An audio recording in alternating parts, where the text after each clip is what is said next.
Welcome back, ladies and gentlemen, boys and girls, cats and kittens, to the Cold War episode 308. Ray, on our last Yeah. episode, can you guess Yeah. what number our last episode was? 308, take away one. Yeah, 306, add one. 307. Take away one, take away one, take away. Oh, it's a TV show. Yep. Yes, we finished with Richard Nixon's summary of Castro after their meeting in 1959. Yes. Nixon said Castro had those indefinable qualities which make him a leader of men, something no one has ever said about either of us, and that he would be a great factor in the development of Cuba and very possibly in Latin American affairs generally. He seems to be sincere. He is either incredibly naive about communism or under communist discipline, and that we have no choice but at least to try to orient him in the right direction. Oh, So that's our job, is to right. orient leaders of other countries in the right And direction. the right. The Yes. right Yes. Not, direction. yeah. And literally right and not left. So yeah, absolutely. So Mm. he needs to be America Junior. Mm. When Castro returned home from his trip to the United States, he gave a big speech where he announced that the fundamental law of the revolution, the defining law of the revolution, was going to be what, Ray, for 10 points? The same thing, the same reason that the Brothers Gracchi was so just darn popular. Agrarian Reform Law. I mean, yeah, it was. I mean, that was the basis of the revolution, right? Because there were so many landless people. There was such a rift between the have and have-nots. Yeah, this is what it was all about, and he is going to manifest the spirit of the revolution. And agrarian reform had been the cornerstone of all of the political revolutions in Cuba for the last 50, 60, 70 years, but it had never been Yeah, carried out because they were fake revolutions. It was always, oh, we're going to have a yeah, revolution. And then another bunch of corrupt elite bastards took over and did the bidding of the United States. yes. So Castro is determined that this time it's different. As Shea wrote in his article, Social Ideas of the Rebel Army, Hmm. January 29th, 1959, from the Che Guevara Reader, which I highly recommend, particularly for people out there who are skeptical about Che. You know, I've said this many times over the years, but if you're one of those people who is skeptical about Che Guevara or Fidel Castro, as you know, you probably would be if you grew up in the West, because you've grown up, if you've heard about them at all, The narrative. uh, Yeah, you've grown up with the narrative that they were evil, corrupt, violent, leftist dictators. Go read right. the stuff that they wrote. Go read their speeches. Go read the books that they wrote, and then get back to me. Anyway, Shea wrote, as the peasants were incorporated into the armed struggle for liberty and social justice, the magic words began simultaneously to spread to the oppressed masses of Cuba in their struggle for land: agrarian reform. It Yeah. was the magic phrase that got the peasants on board with the rebellion. And then in his article from 1960, The Essence of Guerrilla Struggle, he wrote, in these places, the struggle of the people for their demands is aimed primarily and almost exclusively at changing the social form of land ownership. In other words, the guerrilla fighter is, above all, an agrarian revolutionary. He interprets Right. the desires of the great peasant masses to be owners of the land, of their means of production, of their livestock, of all that they have yearned for over the years, of what makes up their lives and will also be their grave. It's all about agrarian reform for the revolution. Well, one of the basic and tenets of investment is, own property, own land, because they're not making anymore, and these people have been denied this for a very long time. People, other countries and other corporations come in and buy it all up, and you work, for pennies on someone else's land while they make whole dollars and a lot much more. So again, if you want to even begin to lift your people out of poverty, there's two things: one, land ownership, and two, education. And right now he's working on the land ownership. And one of the things that may be surprising to people who have been playing along is that Fidel was taking a much more hardcore position about agrarian reform at this stage than even Shea was.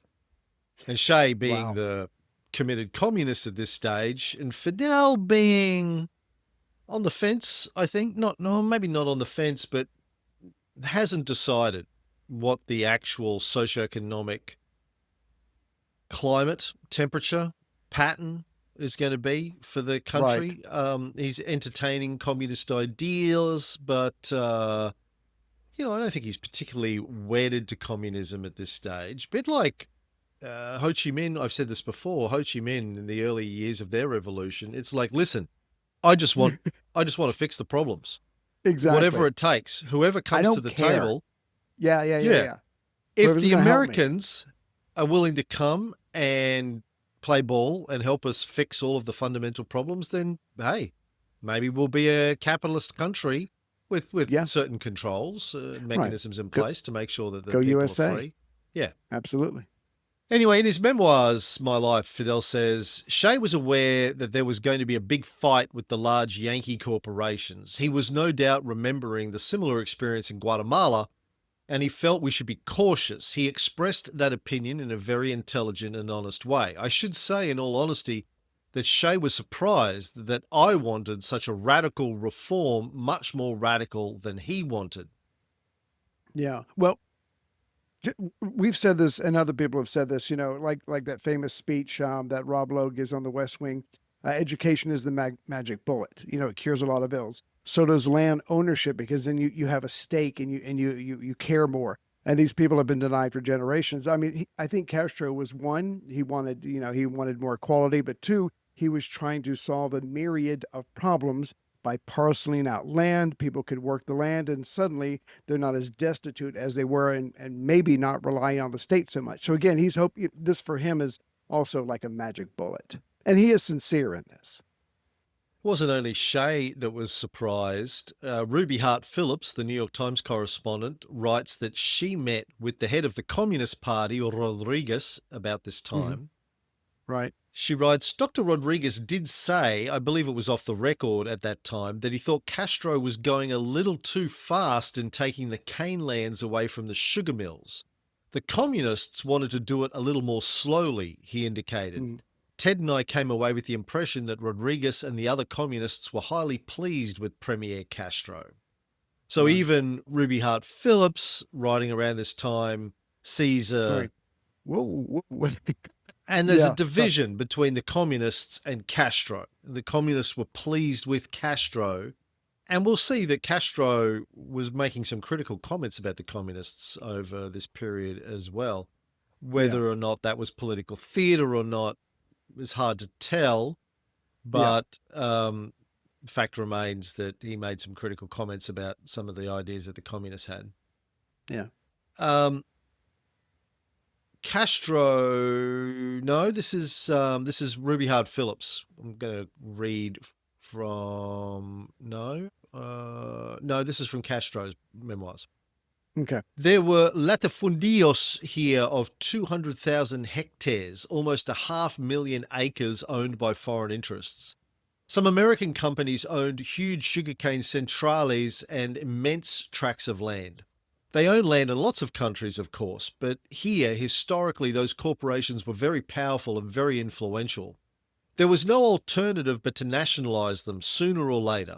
The process was speeded up, actually. Not because we decided to speed it up or create conflicts with the United States. The problem was that the first Agrarian Reform Act, whether more radical or less, was absolutely unacceptable to a country whose corporations owned the best sugarcane land in Cuba.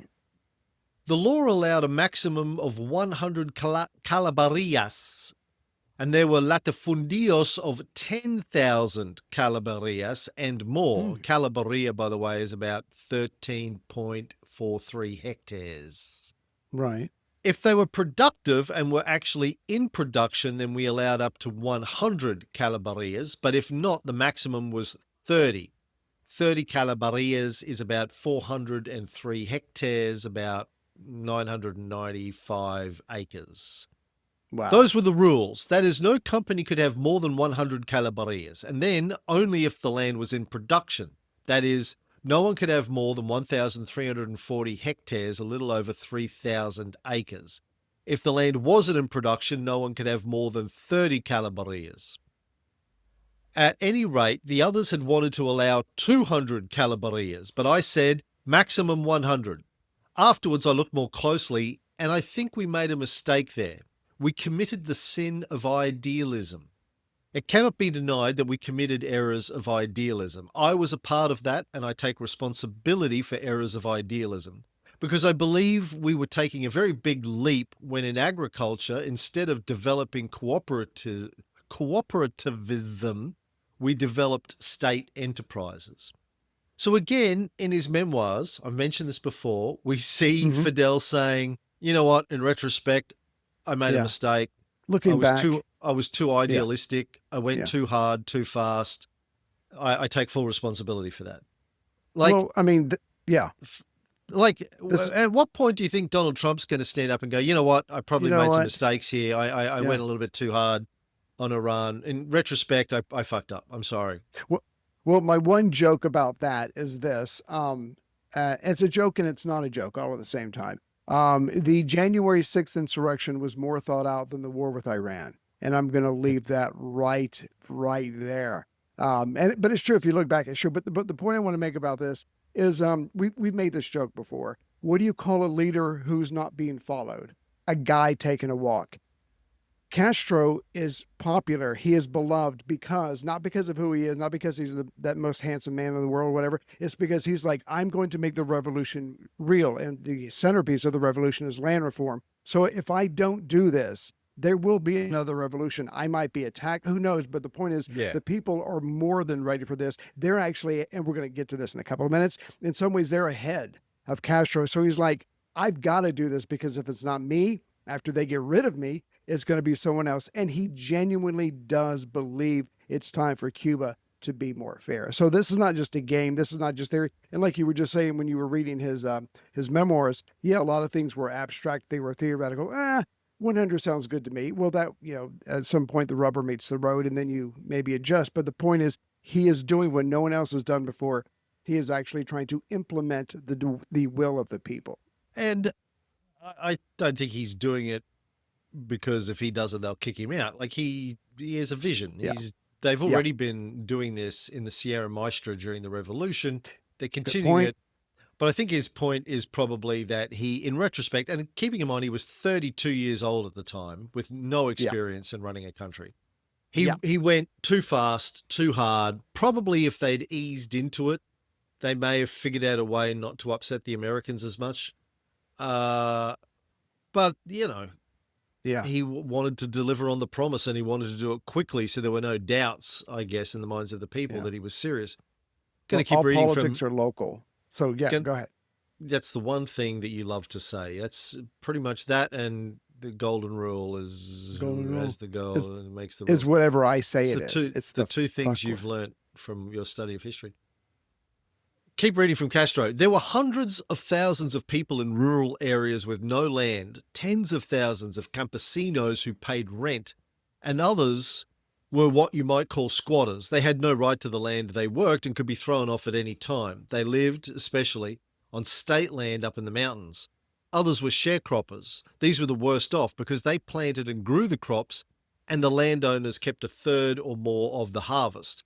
All these lands were now distributed, parceled out. There was no land left to distribute. What had to be done was legalize the parcels and grant the campesinos ownership of the land that they already occupied, and that's what we did.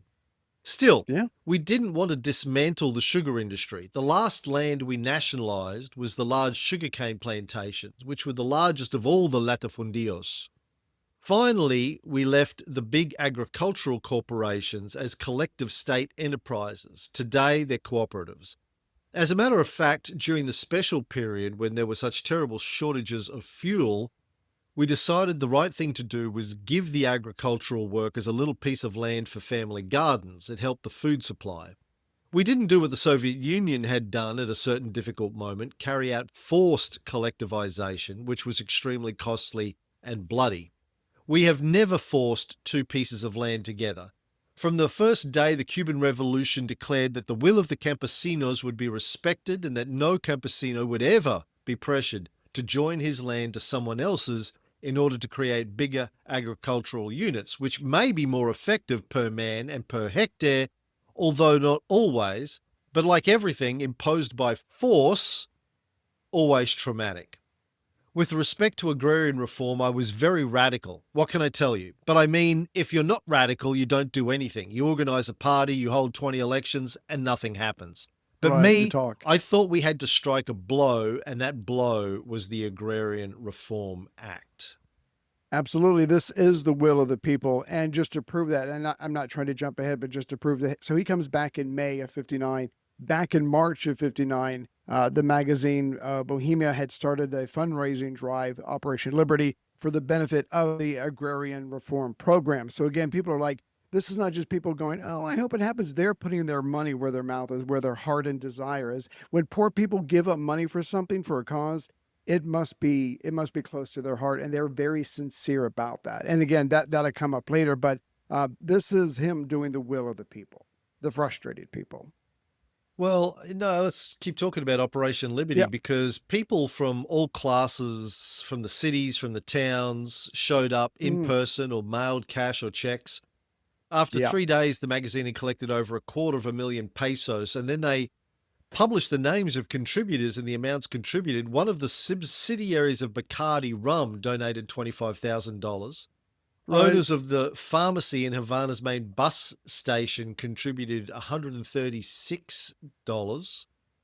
American International Life Insurance contributed $1,000. Teachers from schools, Cubans from Chicago, people from all over the place pledged contributions to assist in buying this land back for the peasants to control. It was a very popular idea, and the Agrarian Reform Law was signed into law on May 17th, 1959. But if I could, you get to the very core of the matter, because no matter how this plays out, no matter what the change of hands or whatever, there's going to be money involved at some point. And again, America's right there, right next door watching this, and there's a lot of American ownership, and that's going to come into this. But the people know it's going to take money, and they're putting up their own money. Like one person or one group donated 8 pesos or $8. I mean, could they spare that? Probably not, but this is what it means to them. So again, the people know what's involved. They just got to hope that everybody is as patient as they are. And of course, that's not going to be the case. So any block of land over the established limits that I mentioned before were going to be expropriated by the government, the Cuban government. Right. But the owners were going to receive compensation. Like, I think in America, there's this idea that the Cubans just stole all of the land from That's what I was told. American owners. Yeah. The original plan was the owners would receive compensation, but the compensation was going to be paid with 20-year bonds payable at a 4.5% annual interest rate. All right. Now, the Cuban government established a fund for these bonds that was to be financed by 25% of the foreign exchange earned from US sugar purchases in excess of 3 million tons. Right. Okay. So you keep buying our sugar, staple. we'll set aside money from that will go into the fund to pay off these bonds, to pay you back for the land that we need. Yeah. And as we said in many episodes ago, when a lot of this land is purchased, especially by American corporations, but also by locals as well, rich guys, I mean, they know who to bribe. They bring in their lawyers. They find the guy who's parceling out the lands. They slip him some money. So a lot of the acquisitions of some of this land was illegal. The Cuban government theoretically could have been a lot more tough with these people. But no, they're like, this is a moderate plan. We're going to pay you back. It's going to take some time because guess what? We ain't got the money, but we are going to do the best we can. So far, I'm hearing moderation, but that's on my ears. I'm sure other people will react differently than I do. Yeah. So the point is, Cuba wanted to pay for the land. Yeah, it was going to take them 20 years to pay it, but they're paying it back with interest. Yeah. And the land that they expropriated was going to be used by the government in three ways: small land grants to the people who had no land, Fair. agricultural cooperatives and state farms to be staffed by agricultural workers employed by the state. Mm-hmm. Those were the ways the land was going to be used. The law Right. also prohibited any further eviction of peasants from land they worked on, and prohibited any further acquisitions of Cuban land by foreigners. Sounds fair to me. Can I just say real quick, because right there, you mentioned a couple of minutes ago, Castro's look, we're all new at this. I'm doing the best I can. Why don't you fuck off and give us some time? But so you said small land grants, agricultural cooperatives, and state farms. Well, guess what? Those last two were not in the 1958 Sierra Madre law that he made up when they were hiding in the mountains in the territory that they controlled. They started agricultural reform. Excuse me. So again, there are going to be some people already right out the gate going, that's a little too lefty for me, if you know what I'm saying. So again, some of the people are going to cheer, and some of the people are going to be alarmed by what's being done. The law also created something called the National Institute of Agrarian Reform, or the INRA, Institutio Nazionale, because you put it backwards in Latin languages, like in French and Yep. Italian, to oversee everything. So it was a pretty moderate law, well within mainstream economic thinking at the time. Listen, Yeah. we need the land. We've got to take the land. Yeah. We're going to pay you for it, but we got no money. So, we're going to pay it off over Yeah. 20 years. Yeah. Yeah. Now, We could have baptized you, but we didn't. We're gonna do the best we can with what we got. We could have just come in and killed everybody and take the land, trying to be better than the last guy that was here.